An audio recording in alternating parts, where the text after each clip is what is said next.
Ramdam pa rin ang epekto ng masamang panahon sa ilang bahagi ng bansa. Nalubog sa baha ang ilang lugar sa Mindanao at Bicol. Sa Sultan Kudarat, humambalang sa tulay ang mga batong na anod. Nakatutok si Oscar Oida. Dahil sa mga pag-ulan, nagmistulang ilog ang ilang kalsada sa Bulan, Sorsogon. Ilang residente ang nagbangka sa baha.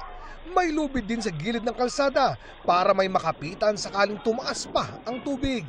Ang ilang kabataan nagtampisaw, tila di alintana ang mga banta ng sakit.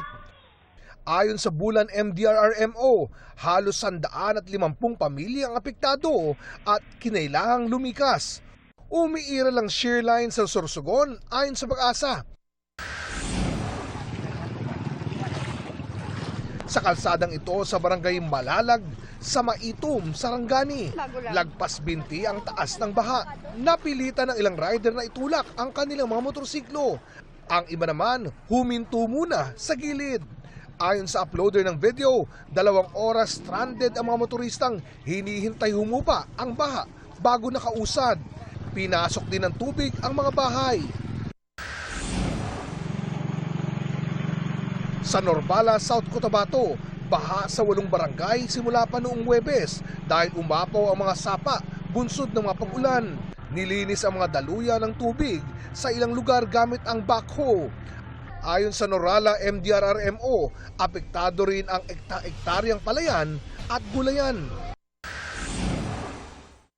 Pantay na. Di mo akalaing may tulay sa ibabaw ng sapang ito sa Esperanza, Sultan Kudarat. Natabunan ito ng mga lupa at batong inanod mula sa bundok dahil sa masamang panahon noong Biyernes. 2 barangay rin ang binaha.